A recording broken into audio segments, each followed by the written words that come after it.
Café Country, a sua dose de triatlon. Pega o seu café e vem com a gente. Fala galera, tudo bem? Beto Nitrini aqui para mais um episódio do Café Country. Hoje eu tô aqui só com o Serginho. Vagnão tá indo pro Rio com a galera lá, tá na estrada. Então não consigo participar. Vamos eu e o Serginho tocar o negócio aqui. Tudo bem, Serginho? Como é que tá aí? Fala, Betão, tudo bom? Cadê o Arigó, hein? Tá o Arigó sumiu, deixou a gente na mão. Perdido no Rio de Janeiro. Meu Deus do céu. Que medo. Medo dos outros, né? Não dele, né? Vamos ver. Bom, e hoje a gente tem um bate-papo com um convidado especial, que a gente já estamos em idas e vindas, encontros e desencontros, aí já marcamos, desmarcamos, corremos, vimos, mas não conseguimos ainda. E hoje, finalmente, deu certo. Então, o nosso convidado aqui nasceu em 2000, em Salto, do ladinho de Itu. Começou a praticar esporte com 6 anos, deu as primeiras braçadas na natação. Aos 8, passou a treinar em nível competitivo e fez suas primeiras participações nas competições. Começou a se destacar, subindo em vários pódios. Em 2015, ele iniciou no triatlo e no mesmo ano já se sagrou campeão brasileiro infantil em Caiobá. E em 2016 aceitou o convite do Esporte Clube Pinheiros para integrar a equipe de alto rendimento do clube.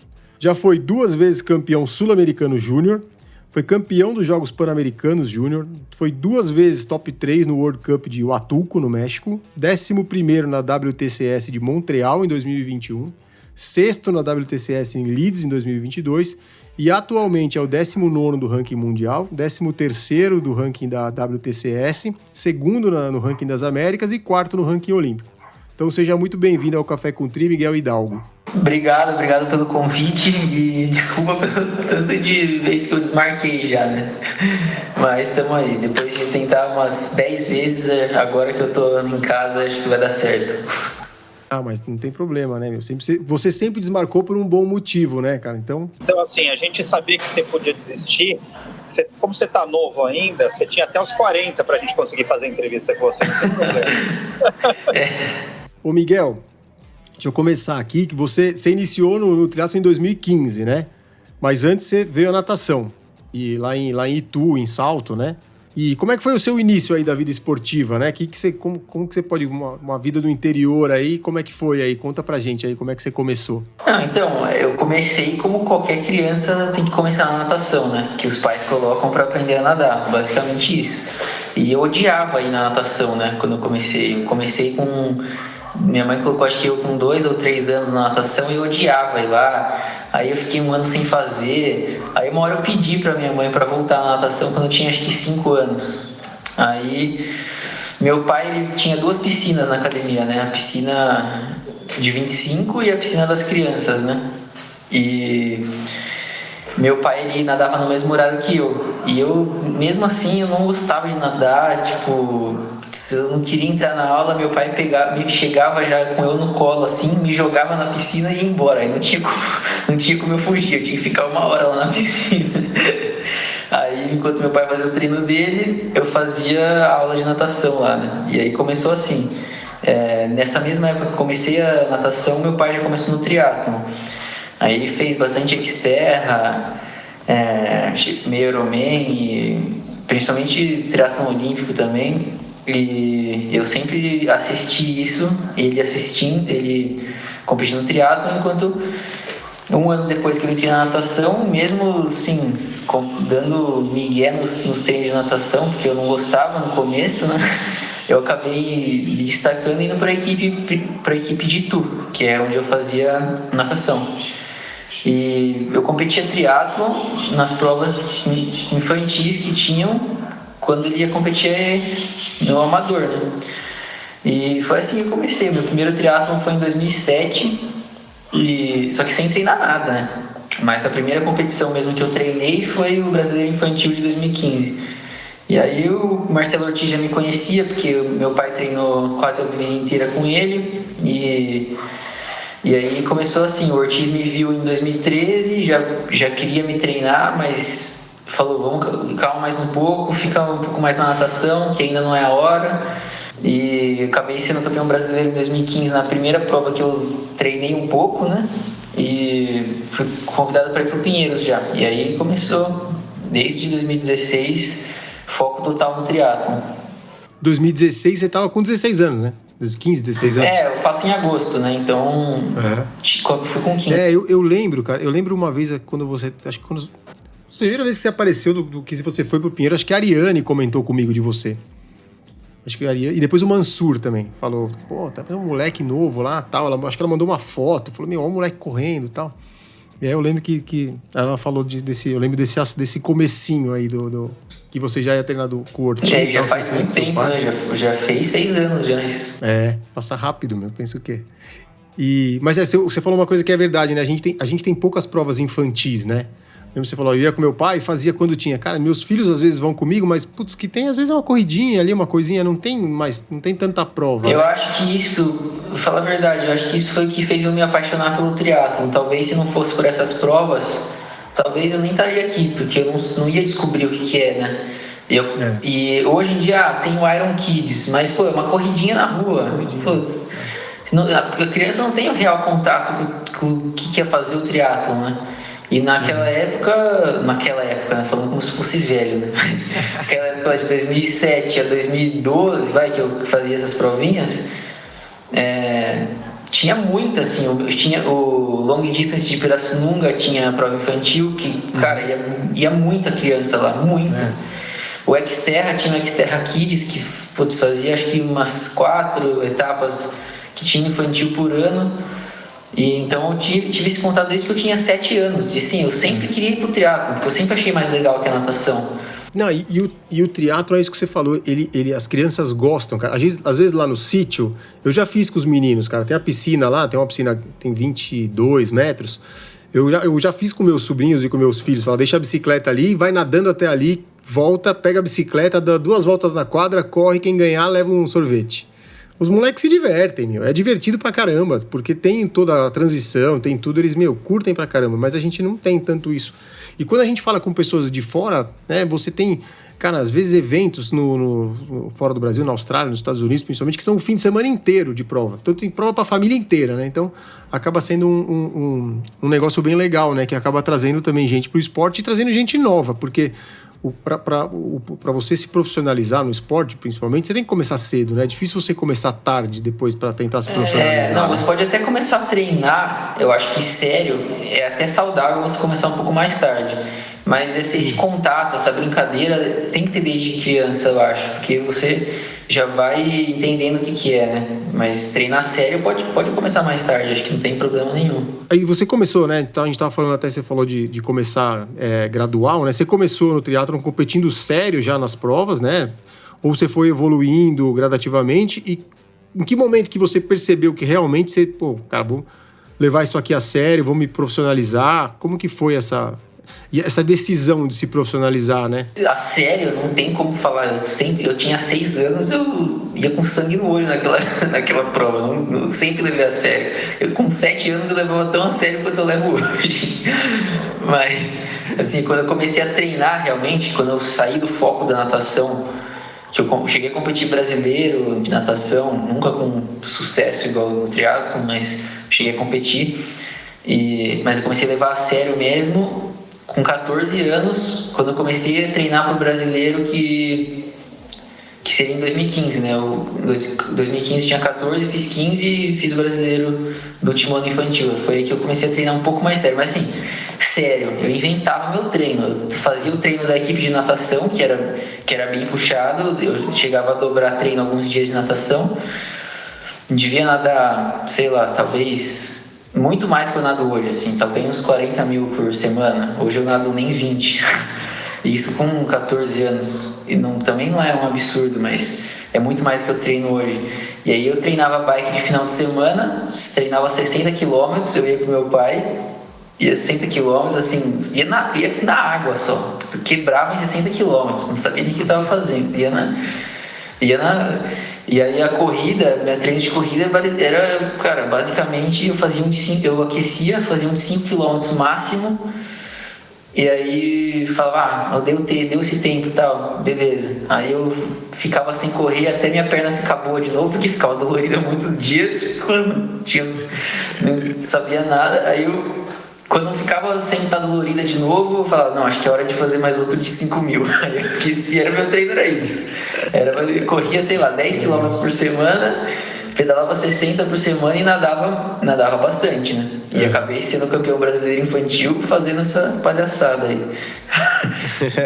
E daí, meu, assim, depois que você começou, você sempre levou a sério, né? Você falou, mas assim, cara, a hora que você começa a se profissionalizar mesmo, né? A gente tem, são várias escolhas, né? Restrições que a gente tem na vida, assim, de um atleta profissional, né? E hoje, você tá com 22 anos, como que se funciona para você essas restrições, né? Pô, como gerenciar essa vida, a vida esportiva com as vontades e as coisas que a gente... E as necessidades que você tem aí como jovem, né? Porque, assim, lógico que eu nunca fui um atleta profissional, tô longe disso, sou um atleta amador há bastante tempo, mas quando eu tinha a sua idade, eu já fazia triatlon, né? E as pessoas falavam, mas você, pô... Vamos sair à noite, todo mundo. E eu saía, mas voltava cedo, tal. Sempre tive algumas coisas assim que você faz algumas escolhas, né? E pra você, essa escolha é muito mais pesada do que era pra mim. Eu podia abrir mão quando eu quisesse, né? Você ainda tem uma escolha. Como é que você gerencia aí essa coisa da juventude e os treinos? Então, pra mim, eu não considero que nunca foi um sacrifício, assim, porque eu gosto, tipo assim, de sentir que eu tô fazendo tudo que eu posso para ter a melhor performance possível. Então, para mim não chega a ser um sacrifício abrir mão dessas coisas. Sim, nunca tive nenhum problema com isso, até porque eu estudei mesmo em escola normal até o primeiro ano do colegial, né? E o segundo e terceiro ano eu fiz uma escola diferente, que não precisava ir tanto para a escola. E então até que nem fez tanta diferença isso pra mim, mas assim, eu não considero que foi um sacrifício, mas é claro que assim, o atleta profissional muitas vezes é tido como egoísta, né? E acaba sendo normal isso, porque querendo ou não, não sei se egoísta é a palavra certa, mas você tem que colocar você em primeiro lugar sempre. Todas as outras coisas acabam ficando de lado. Então, assim, se você quer realmente chegar no mais alto nível que você pode chegar, eu acho que acaba sendo que você tem que ser um pouco egoísta mesmo. Se você pegar os grandes atletas, eu acho que todos, né? Não acho, todos colocam como prioridade. Então, assim, a partir de um certo tempo, você não enxerga isso como um sacrifício, né? Abrir mão das outras coisas. É só um detalhe. Assim, a decisão de se profissionalizar, principalmente no esporte, já é difícil, né? Se você for pensar, cara, vou parar de estudar não parar de estudar, mas como você falou, né? Vou mudar o sistema de estudo, vou me dedicar a ser um atleta profissional. Quando a gente fala disso no Brasil, é muito mais difícil ainda, né? Porque no Brasil você tem poucos esportes. O Brasil é um país que não tem uma cultura esportiva, né? Então, é uma decisão, assim, corajosa, né? De você decidir ser um atleta profissional. Como que você enxerga seu futuro, né? Dentro do esporte e o futuro do esporte no país, né? Já que a gente até tem uma dificuldade até de ter provas com profissionais aqui, né? E até provas na distância olímpica, né? Que a gente acaba sendo muito focado no amador, e no amador o que o pessoal gosta de fazer é meio Ironman, né? A prova de distância olímpica, ela acaba ficando meio de lado aqui no Brasil, né? Então, queria que você falasse um pouco da sua impressão sua dentro do esporte e do esporte como um todo. Não, primeiro que você falou decisão corajosa da minha parte, né? E decisão completamente maluca dos meus pais, né? Até hoje eu não entendo como que eles deixaram eu fazer o segundo e terceiro ano do colegial em uma escola à distância, porque assim, eu tava jogando todas as minhas cartas acreditando que eu seria bom no triatlon, né? E graças a Deus acho que tá dando certo.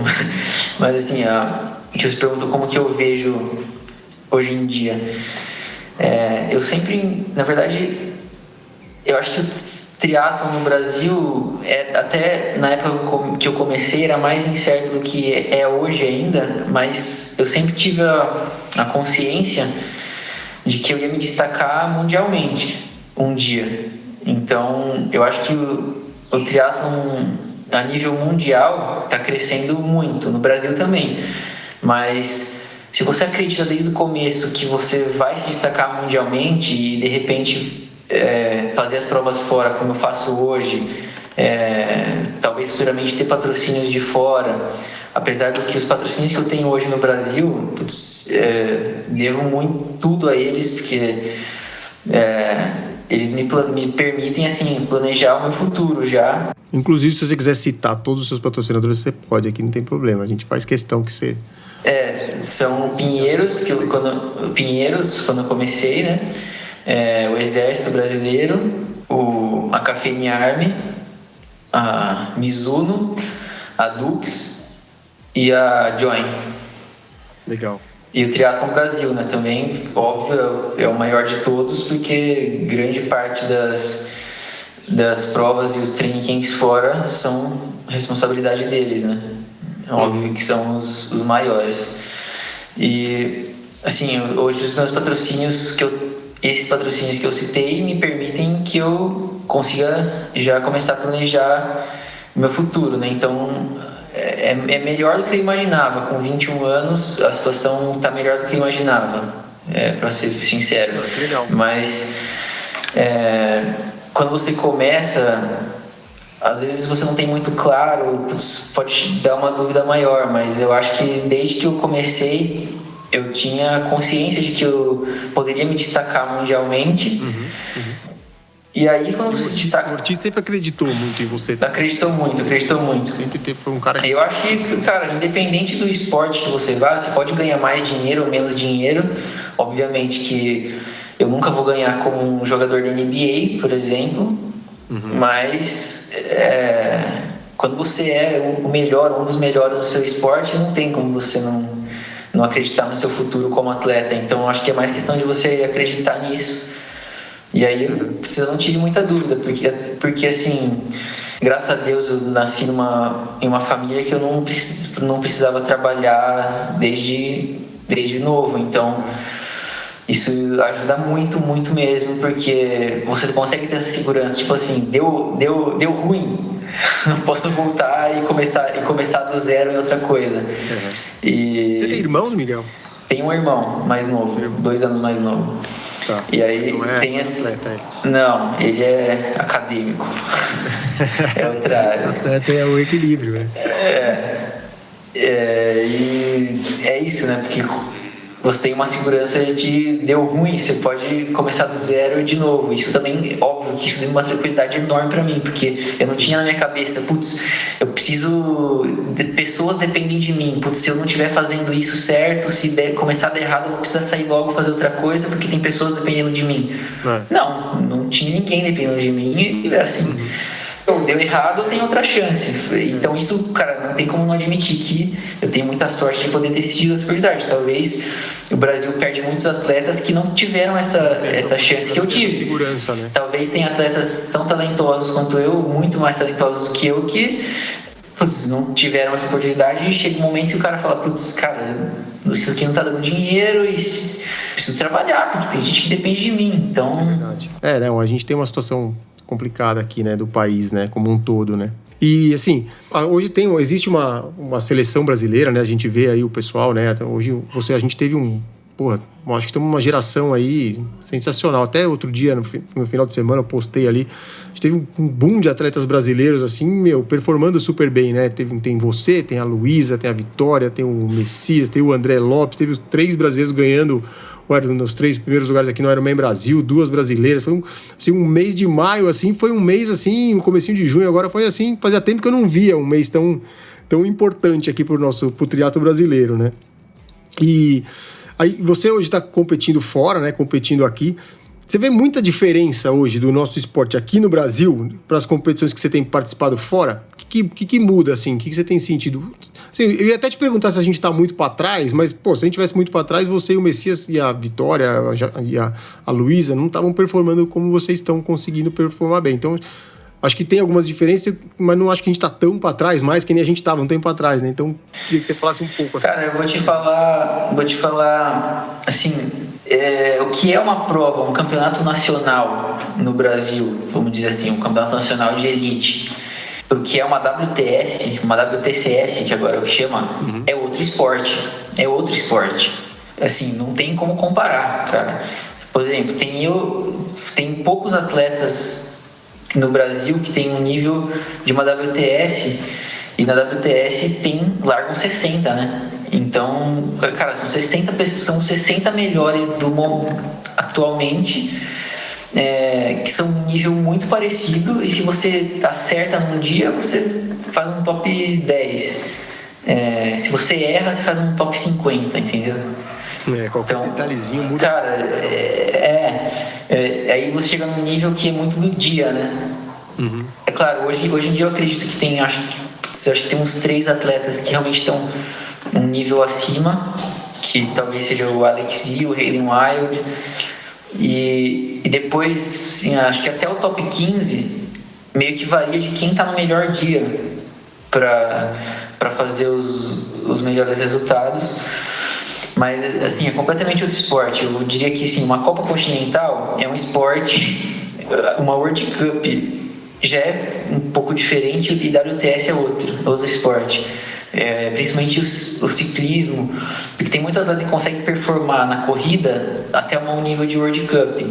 Mas quando você vai para uma WTS, a sua corrida não necessariamente é só a sua corrida, é consequência do quão você é bom na natação e no ciclismo. Porque tem atletas que ganham World Cup e, cara, fazem 40º pouco numa WTS, porque o ciclismo é absurdo comparado com o de uma World Cup. Então, muito atleta chega pela WTS na primeira vez e, cara, leva um choque, não entende o que está acontecendo. Eu, exemplo, o meu primeiro Mundial Júnior, eu levei um choque, não sabia o que estava acontecendo. Então, assim, o sucesso que o Brasil está começando a ter agora, nessa geração, eu acho que é uma geração que meio que aprendeu a competir, meio que foi criando o próprio caminho e aprendendo a competir no que é a WTS hoje em dia. Porque também a WTS de hoje em dia não é a mesma coisa que era há 10 anos atrás. Também mudou muito. Então, acho que os atletas, de tanto ir para fora, leva na cabeça, vai para fora, perde, vai para fora, perde, vai para fora, perde, vai pra... Aí você vai, cara, você começa a entender o que eu tenho que fazer. No começo você chega lá e fala, cara, o que eu tenho que fazer? Eu não sei por onde eu começo. Mas é importante isso, né? Quando a gente conversou com o Greg Bennett aqui, cara, faz tempo, ele falou isso. Na Austrália, o que acontecia quando ele começou, né, na década de 90, tinha prova todo fim de semana. Só que você chegava na prova, uma prova regional, tinha 6 campeões mundiais na prova, porque os australianos naquela época dominavam tudo, né? Então ele falou que ali, cara, é que você se balizava. A régua, os caras colocavam ali. Andar com esses caras era muito difícil, né? Mas você aprendia, você perdia, mas aprendia, né? Então acho que também esse negócio de ir pra fora é muito importante, né? E vocês todos estão indo bastante pra fora. E eu comecei, desde o primeiro ano que eu treino no Pinheiros, eu já comecei. 2016 foi a minha primeira prova fora, que foi o Pan-Americano Júnior, que você já começando a se ambientar com isso. Mas, assim, é de cada um abrir meio que o próprio caminho mesmo. Eu abri o meu próprio caminho, o Messias abriu o próprio caminho dele, a Luísa abriu o próprio caminho dela, a Vitória o próprio caminho dela, a Jennifer o próprio caminho dela. A Jennifer também. E é você com o Ortiz também, o meu técnico, a gente vai indo e perdendo e aprendendo. E não tem muito outro jeito, porque quando você nasce em um país tem muita tradição, você tem um caminho a seguir. É esse caminho que eu tenho que fazer. Você já vai em um técnico que o cara já treinou, o cara que chegou lá, e você sabe exatamente o caminho que você tem que fazer.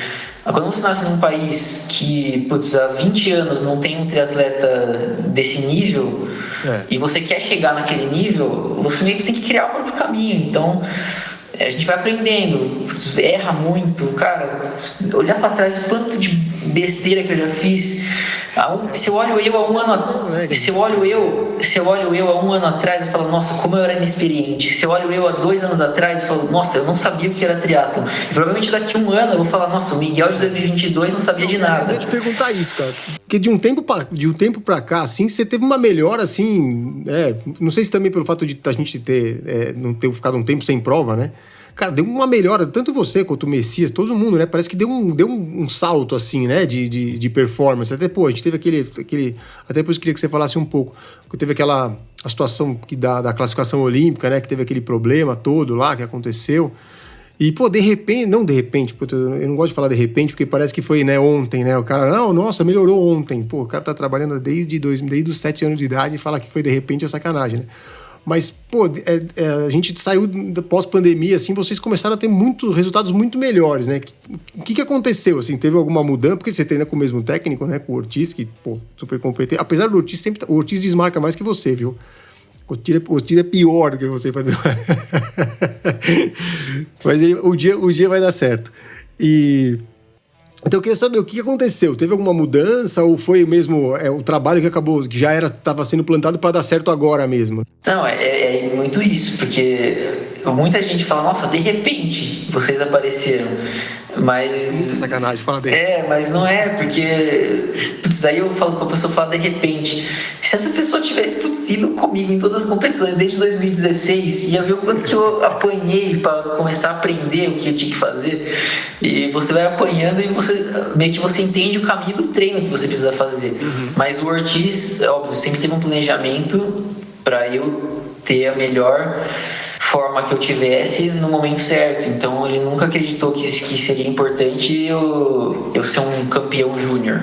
Ele nunca acreditou que isso seria importante. Ele sempre fez um trabalho para eu ser o melhor atleta possível no meu auge, né? E esse auge cada vez chega mais perto. Como que você divide seus treinos aí?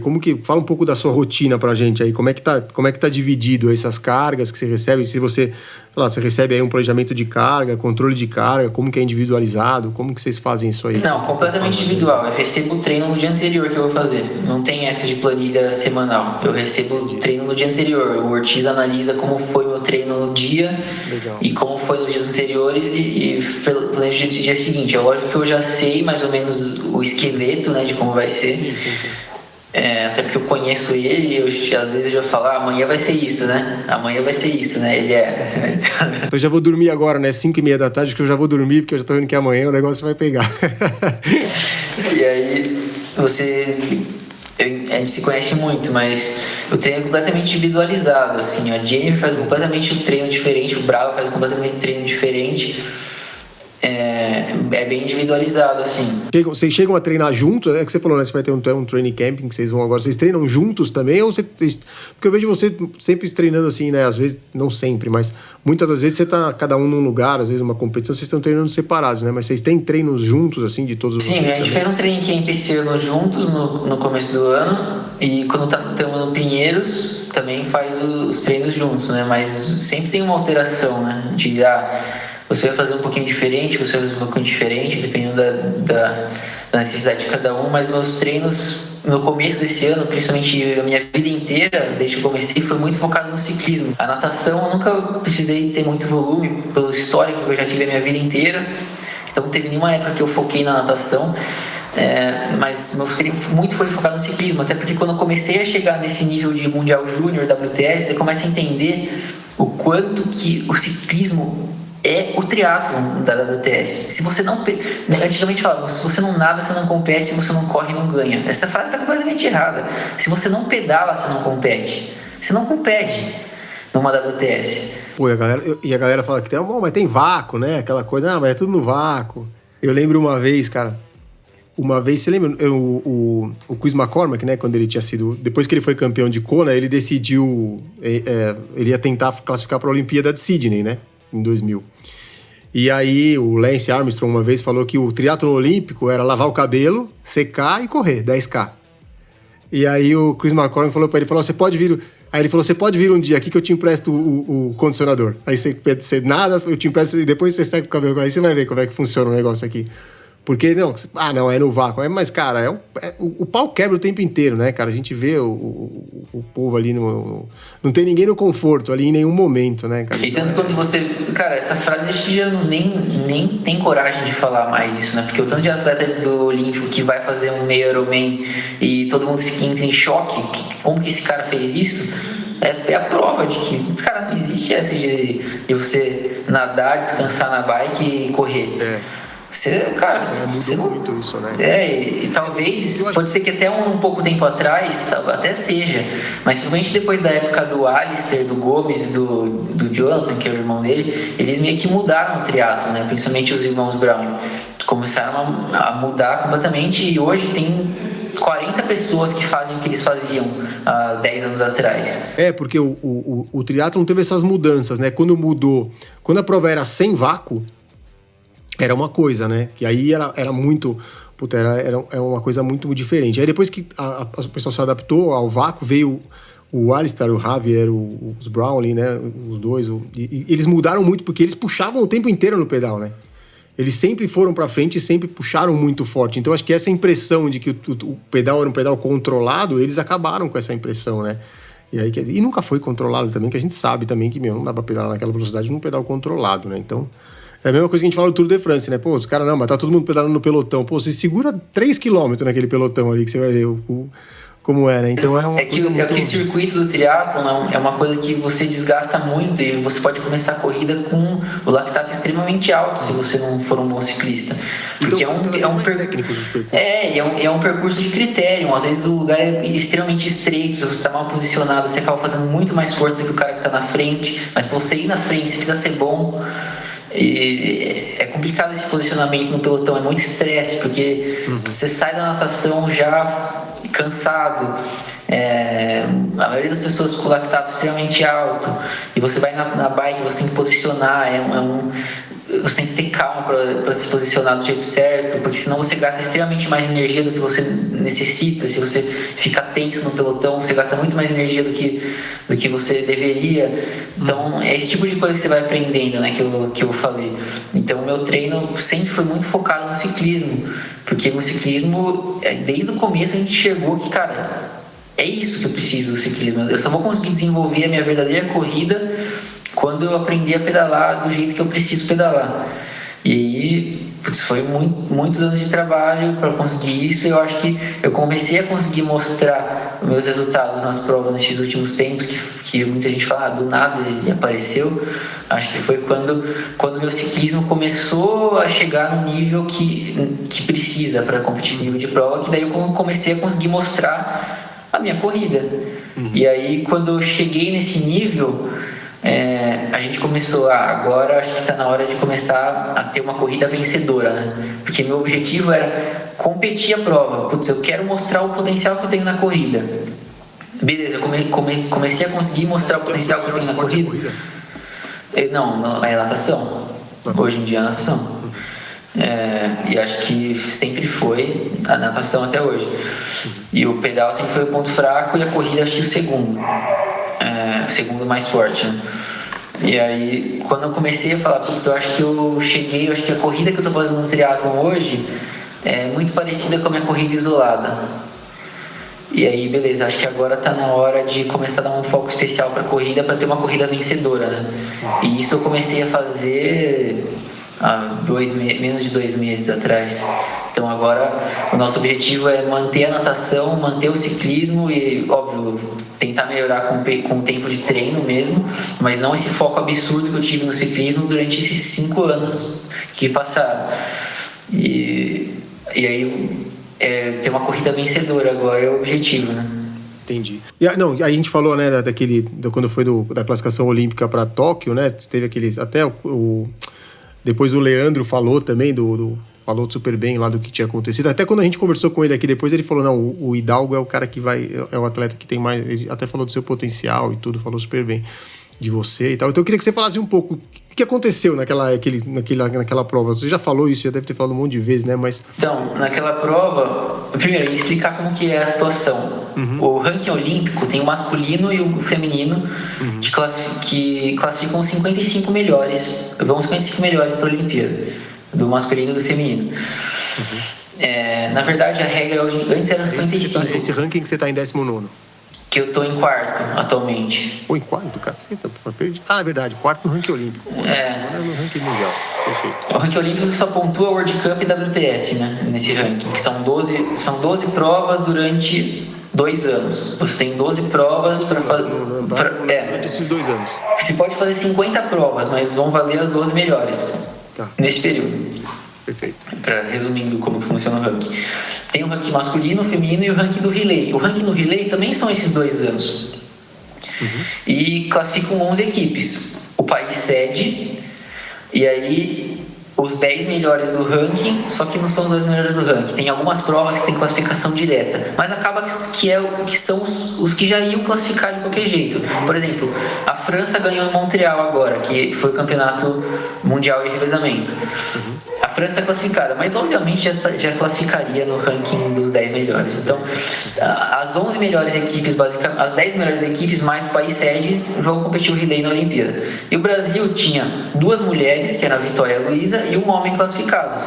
O segundo homem do Brasil não classificou. Independente de quem seja, não classificou esse segundo homem. E o Brasil tinha uma última chance numa repescagem no ano da Olimpíada que classificavam, acho que, se eu não me engano, 2 equipes. Então, já teriam 2 equipes. E aí, eram as equipes que não estavam classificadas entre essas 10 já classificadas, poderiam competir lá e ganhar a vaga direta. E aí, assim, você olhando o start list, no momento, assim, sendo bem realista, o Brasil, a chance era minúscula de classificar, tá? Era minúscula. E independente de qual formação fosse o relay. E aí acabou que no ano da Olimpíada, até por causa da pandemia, um ano depois, eles decidiram formar a equipe para essa repescagem, que era a última chance de classificação, com uma classificação interna dos atletas que teriam essa capacidade de fazer o relay. Eu acabei ganhando essa seletiva. Eu fui o melhor brasileiro nessa seletiva interna, que foram 3 super sprints. E é o Miguel que vai para a seletiva lá. Independente de ser o Miguel que, se caso o relay classifique, independente de ser o Miguel que vai para a Olimpíada, não, o Miguel que vai para essa classificação. E, cara, o que aconteceu foi que uma coisa, a roupa de borracha que eu quando eu abri o zíper dela enroscou no macaquinho. E quando você enrosca o tecido do macaquinho no zíper da roupa de borracha, ela não abre, nem a pau ela não abre. Eu fiquei tentando puxar para cima, puxar para baixo, e não pode ter ajuda externa, né? E não tinha. É o problema de ser muito magro, tá vendo? O macaquinho ficou sobrando, tá vendo? Mas aí aconteceu isso. Hoje em dia, cara, antes de uma prova com roupa de borracha, eu abro esse zíper umas 15 vezes antes de eu ir pra prova. Eu fecho o zíper, abro o zíper, fecho o zíper, abro o zíper. Aí passo o negócio aqui atrás no zíper, condicionador, de tanto medo de enroscar o zíper da roupa de borracha no macaquinho. Mas assim, naquela época, acabou que pareceu que foi muito, é culpa do Miguel. Não, fica... Não, tá cheio de especialista pra falar tudo, né? Não, mas eu entendo, cara. Eu não tive problema com isso, eu absorvi a bronca praticamente, a culpa ser minha. Você deu bronca? Não, nem um pouco. Que o Ortiz falou, eu ouvi o podcast do Ortiz no Estema, ele falou que nos atletas da BR ele não dá bronca, mas nos profissionais ele é mais carrasco. Não, ele é bonzinho. Tá certo. Mas foi isso. Eu tinha feito até poucas provas com roupa de borracha na minha carreira, mas nunca tinha acontecido isso comigo, nunca. E é uma coisa que, cara, pode acontecer com qualquer atleta, cara, mas aconteceu comigo e eu peguei assim 1 minuto e meio atrás, não tinha completamente nenhuma chance. Cara, só se acontecesse muitas tragédias lá na frente e tudo desse certo pra gente. Deixa eu te fazer uma pergunta meio polêmica aqui. Cara, você viu que hoje, né, fizeram uma rapa ali no Tour de France, ali, nos hotéis ali, pegaram um monte de coisa, né, de remédio, medicamento. Como que você tem visto, assim, o que você pensa, assim, do doping no esporte olímpico, no triatlon profissional, né, se você já sei lá, isso tá disseminado, existe, não existe, o que você tem alguma posição sobre isso? E como vocês são testados, né? Queria saber, assim, de vocês como que é o controle. Cara, eu acredito que todos os atletas que compitem em WTS e World Cup, se não falar todos, mas 99%, eu acredito que eu tô competindo de forma limpa com todos eles. Porque hoje em dia você faz tantos exames, a maioria dos atletas que competem nesse nível tem o Adams, que é o aplicativo da WADA, eu, por exemplo, e os melhores triatletas do Brasil têm que preencher onde você vai estar todos os dias. E direto vem fiscal da WADA na minha casa fazer exame, direto vai na casa de todos os atletas fazer exame. E sim, cara, eu diria que hoje em dia, para uma pessoa fazer alguma coisa errada e não ser punida é praticamente impossível, eu diria. Então eu acredito, ou prefiro acreditar que todas as pessoas que eu compito hoje no circuito mundial estão em condições de igualdade. Então, eu acho que é por causa desse sistema, né, de você ter que todo dia falar onde você vai estar. E tem que e você tem que colocar uma janela de horário, né? Você tem que colocar uma janela de horário. Eu geralmente coloco 5:30 da manhã, por exemplo, que é o horário que eu vou ter certeza que eu vou estar em casa. Uhum. E aí direto chega o fiscal da ABCD, que é mandado pela UADA, pela ABCD, e bate aqui em casa e eu tenho que fazer exame de sangue e urina. Então, assim, hoje em dia, e todos os atletas são assim, a maioria dos atletas do circuito mundial são assim. Então, assim, eu acredito que hoje em dia é muito difícil. Eu estando dentro, eu consigo, por exemplo, acreditar nisso faz bem pra mim. Porque eu acho que isso não faz bem pra você acreditar que, puta, eu tô competindo com um monte de cara que tá roubando. Eu realmente acredito que eu compito de igual pra igual. Acho que ninguém faz nenhuma coisa errada, eu acho que não. E quando faz, cara, é certeza que vai ser pego. Isso não tenha dúvida. Assim, a gente tá indo pro final aqui da nossa gravação. Acabei ficando sozinho aqui, porque o Serginho teve um problema na internet. Acabamos ficando num papo aqui nós dois, mas tá legal. E aí, para ir pro final, a gente sempre tem aqui, quando a gente fecha, um momento roda presa, né? Que é onde você pode contar alguma gafe que você fez e cometeu em alguma prova, aí, ou treino, alguma coisa engraçada que aconteceu. E um ídolo que você tenha no triatlon ou no esporte, né? Alguém que te inspira aí. Queria que você falasse um pouquinho desses dois aí. Putz, eu não tava preparado pra essa pergunta. Mas eu não cheguei nessa parte. Até hoje eu encontrei com o Paulo Putinelli na piscina, falei pra ele, Paulinho, manda um momento roda presa do Miguel aí. Ele ficou de minha sorte, só que ele esqueceu, porque ele falou que ia ter Não, mas com certeza tem muitos. Qualquer um que eu falar aqui, eu vou lembrar o outro depois. Mas assim, falando dos ídolos primeiro. Acho que o ídolo no esporte, o primeiro ídolo que eu tive foi o Alexandre Manzan, que eu competi o Xterra Kids naquela época, e eu via sempre ele na elite, e sempre foi meu ídolo desde o começo. E também acho que ídolo do esporte é Ayrton Senna, né? Acho que do triatlon e do esporte em geral. E o momento roda presa, putz, acho que tem o da roupa de borracha. Mas pô, esse aí foi, esse é um momento triste. Vamos falar de um momento mais engraçado. Putz, caraca, e agora? Cara, a gente já teve vários aqui, meu. Teve cada um cabeludo aqui. Então, teve o Ciro Violim, que contou uma vez que teve que parar pra ir no banheiro no meio de uma prova, no guarda-rail. Teve quem mais? Vou contar um meu, então, pra você ter uma ideia do que é. Uma vez, cara, eu fui pra Bandeirantes, tava eu e o Arthur. Eu e o Arthur Alvim, um amigo meu, puta amigo, que eu gosto pra caramba. A gente tava indo até o Hopi Hari e ia voltar. Saímos de São Paulo, cara, pegamos uma chuva, de repente, fechou o tempo, começou a chover, uma chuva absurda. E a gente parou embaixo de um viaduto, porque os carros não viam a gente, tava perigoso. E a gente pegou carona num caminhão de abacaxi, colocamos as bicicletas embaixo da lona do caminhão, entramos dentro do caminhão e voltamos até o posto, que é onde a gente tinha deixado o carro. Então, esse é mais ou menos o momento roda presa, mas pode ser nesse nível, assim, um tombo, alguma coisa que aconteceu. Agora lembrei de um hard aqui. Então um momento roda presa, assim, é uma história que podia ser trágica, mas hoje em dia eu dou risada, né? Eu tava no Equador, nessa época de 2018, naquela época que eu tava ainda...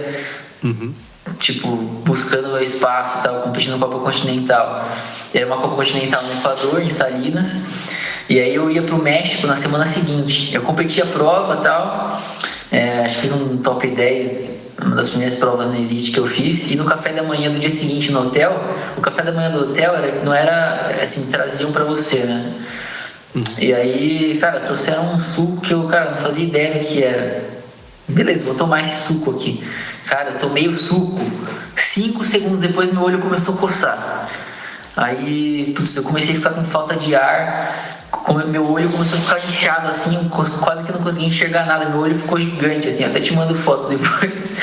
E aí, cara, eu fui no meu quarto do hotel, olhei no espelho assim, eu liguei pra minha mãe, a minha mãe entrou em desespero, falou, desce pra recepção do hotel, senão você vai morrer sozinho no quarto. Aí eu tive um choque anafilático, né? E aí, putz, eu fui na recepção do hotel. A sorte é que tinha uma ambulância, tipo, muito perto. E aí me levaram pro hospital. Assim, eu cheguei no hospital, eu não lembro de eu chegando no hospital. Eu lembro só depois que eu acordei no hospital no Equador. Cara, um hospital zoado, assim, nossa. Cara, eu acordei num corredor, assim, tinha umas 50 pessoas no corredor, e eu acordei nesse corredor. Eu falei, onde que eu tô? O que aconteceu, né? Aí, cara, acordei, aí comecei a ficar mais lúcido, assim, perguntei o que tinha acontecido, e eu lembrava só que tinha tomado suco, né? E aí explicaram toda a situação, tiveram que me dar corticoide, e eu tinha competição na semana seguinte. Em atleta em fase de competição não pode tomar corticoide, é doping. E aí, óbvio que tem todo um processo para você fazer uma autorização postergada quando acontece alguma emergência, né? Uhum. E aí fizeram toda essa autorização para mim, e ainda bem que fizeram isso, né? Porque eu acabei... Você descobriu do que era? Era de tamarindo. Cara, eu achei ruim o suco. Tipo assim, é ruim. Cara, eu tomei. Eu tomei o negócio assim, eu encostei na língua praticamente. E só de encostar eu quase morri. Então, cara, aí hoje em dia quando eu viajo para esses lugares, México que tem muito, Equador que tem muito, nossa, eu passo no mercado geleia de tamarindo, eu passo longe do negócio. Assim, eu quase morri. Tipo, se eu não tivesse hospital, talvez eu ia morrer lá no Equador, sozinho. Mas, assim, deu tudo certo. Eu acabei competindo na semana seguinte no México, já no Pan-Americano Júnior. E tudo normal, vida normal. Bom, Miguel, queria te agradecer muito aí a participação. Foi uma conversa muito legal, cara. Eu achei muito legal, muito interessante. Legal a sua história, das coisas que você passou aí, e espero que você consiga todos os seus objetivos aí, continue levando o nome do triatlo brasileiro aí para no lugar mais alto que você tá buscando aí. Parabéns para você, parabéns pro Ortiz, que vem fazendo um trabalho bem legal com você. Obrigado pelo convite de novo, desculpa por ter desmarcado tantas vezes, mas finalmente deu certo. Espero que tenha ficado bom aí, obrigado pelo convite de novo. Imagina, que é isso, cara. E para aí vocês sigam a gente nas redes sociais, no @café com triatlon. Ativa o sininho para receber as notificações, e até a próxima semana. Valeu, galera. Obrigado. Café com Tri, a sua dose de triatlo. Pega o seu café e vem com a gente.